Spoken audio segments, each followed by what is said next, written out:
ठाकरे गटाचे नेते उन्मेष पाटील गेल्या काही दिवसांपासून या ठिकाणी जळगावमध्ये शेतकऱ्यांच्या विविध मागण्यांसाठी आक्रमक झाल्याचं पाहायला मिळतं आहे।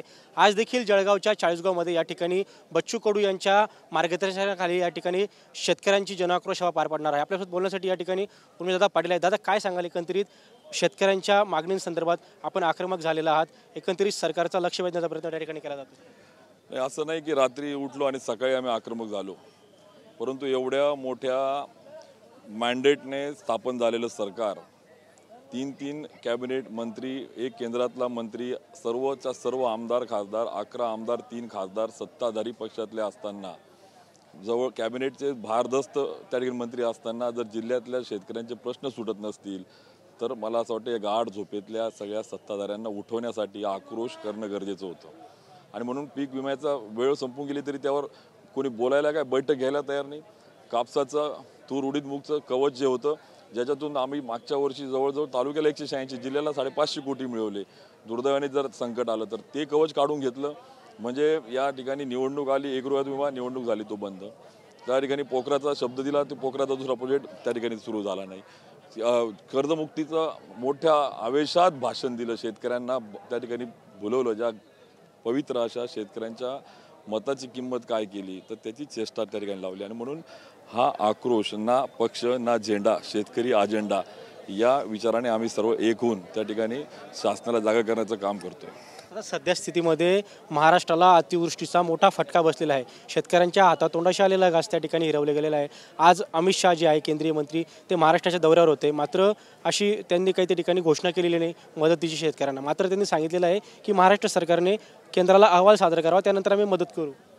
नाही, म्हणजे आपण ज्याला म्हणतो की there is a report for submission but not for implementation, हे देवेंद्रजींचं वाक्य आहे। पॅकेज नावाचं एक फूड ते राज्याला दिलं गेलं, ते देवेंद्रजींचं वाक्य आहे। देवेंद्रजी सत्तेत आणि विरोधातले बदललेला जो महाराष्ट्र पाहतोय, त्यामुळे जास्त आक्रोश त्या ठिकाणी होतोय। अपेक्षा होती त्यांच्याकडनं, त्या आक्रोशात त्यांनी प्रामाणिकपणे राज्याला कमिटमेंट केलं होतं, पण दुर्दैवाने आपण बघतोय की या ठिकाणी शेतकऱ्यांचा हिरमोड होतोय। आज जे सत्ताधारी नसलेले पक्ष, मग पंजाबसारखं राज्य घ्या, तेलंगणासारखं राज्य घ्या, अगदी कर्नाटकसारखं काँग्रेसच्या शासित राज्य घ्या, काय स्थिती तिथे आज उलट। आज आपण जर बघितलं की ती सरकारच शेतकऱ्यासाठी 50,000 रुपये एकरी देत आहे, पंजाबसारख्या शेतकऱ्यांनी तर 1.25 लाख रुपये केळीला देत आहेत। म्हणजे ती शेतकरी, ती आपण ज्याला डबल इंजिन टिबल इंजिनचं सरकार, हे मात्र द्यायला पुढे येत नाही आणि ती सरकार पुढे येत आहेत। याच्यामुळे जास्त अजून शेतकऱ्यांमध्ये आक्रोश होतोय। ही खरोखर शेतकऱ्यांना तुम्ही त्याच्या मताची किंमत ही देणार का? त्यांनी तुम्हाला ज्या सत्तेत बसवलं, त्या सत्तेत बसवल्याची शिक्षा त्याला ही देणार का तुम्ही? आणि म्हणून शेतकरी पेटला आहे, हा आक्रोश आहे। आणि खरोखर आहे की प्रचंड मोठ्या प्रमाणावर त्या ठिकाणी शेतकरी अशा परिस्थितीमध्ये आहे, त्याला आधार न देता पंचनाम्याचं थोतांड, निकषाचं थोतांड, आणि या सगळ्या पंचनामा निकष बंद करा, थेट खात्यामध्ये त्याला रक्कम त्या ठिकाणी द्या, मदत द्या आणि कर्जमुक्तीतून त्याला बाहेर काढा। आणि म्हणून मुंबईच्या बाहेर येऊन शेतकऱ्यांचे दुःख बघा।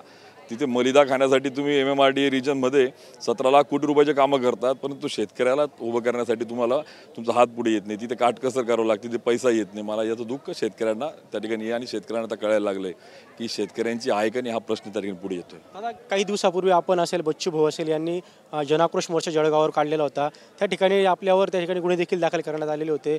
आपण बच्चू भाऊंनी त्या ठिकाणी पालकमंत्र्यांच्या घरावर मोर्चा काढण्याचं आवाहन केलं होतं, प्रतिआवाहन गुलाबराव पाटलांनी केलं होतं। आज त्या ठिकाणी बच्चू भाऊंनी तिकडे त्यांच्या घराकडे मोर्चा वळवला होता। नाही, खरं आहे की आमच्या शेतकऱ्यांवर गुन्हे दाखल करायला जेवढी तत्परता दाखवतात ना, तेवढी तत्परता शेतकऱ्याचे प्रश्न सोडवायला दाखवले असते ना, तर आक्रोश मोर्चा निघालाच नसता। आज ही आक्रोश सभा झालीच नसती। आपल्याला ही तत्परता शेतकऱ्यावर गुन्हे दाखल करायला तुम्ही दाखवतात।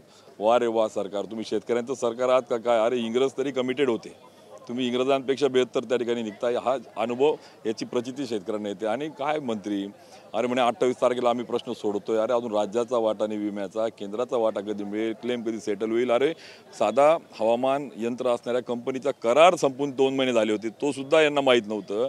आणि काय देणार आहे न्याय तुम्ही शेतकऱ्यांना? आणि म्हणून त्या ठिकाणी शेतकऱ्यांची चेष्टा मस्करी जे करतायत ना, ही जी उर्मी, जी गुर्मी, जी दबंगिरी करतायत ना, याचा राग शेतकऱ्यांमध्ये जास्त आहे। आणि म्हणून आज गुलाबराव पाटलांना तर आम्ही बोललो होतो ना, आम्ही सत्कार करायला येऊ ना, गिरीश महाजनांना पण बोललो ना, तुम्ही कुंभमेळ्याच्या बैठकीमध्ये जेवढा वेळ घालतात, त्या कुंभमेळा जेवढा महत्त्वाचा आहे तेवढा शेतकऱ्याचा हा मेळा पण महत्त्वाचा आहे ना।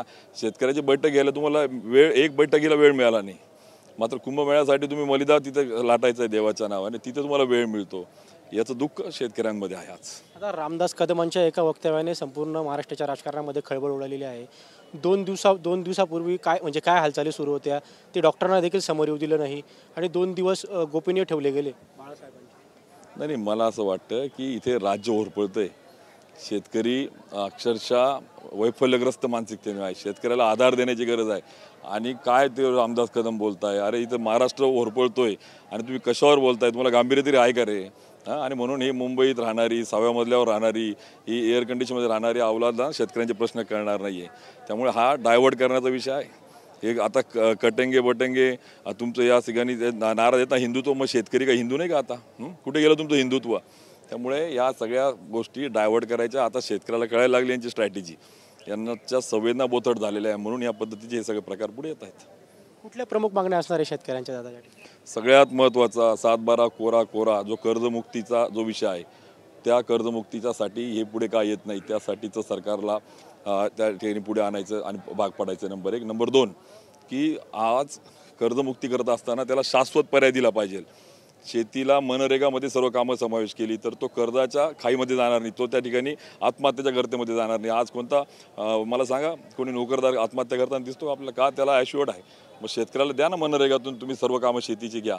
आणि म्हणून भावांतर योजना, हमी भावाचं धोरण, कर्जमुक्तीच्या सोबत स्थानिक, मग आमचे लिंबूच्या पिकाला कवच कसं देता येईल, केळीच्या भावाच्या संदर्भात धोरण कसं करता येईल, कापूस, तूर, उडीद, मूग, सोयाबीन, मका याचं खरेदीचं धोरण असेल, या शाश्वत आमच्या हक्काचा पर्याय त्या ठिकाणी घेण्यासाठी आम्ही पुढे येतोय. आपण बघू शकतो की शेतकऱ्यांना त्या ठिकाणी शाश्वत कर्जमुक्ती करावी अशी देखील प्रमुख मागणी या जन आक्रोश मोर्चामधून शेतकऱ्यांची असणार आहे, अशी प्रतिक्रिया ठाकरे गटाचे नेते उन्मेष पाटील यांनी दिलेली आहे. कॅमेरामॅन गणेश मोरेसह मी खेमचंद कुमार, TV9 मराठी, चाळीसगाव, जळगाव.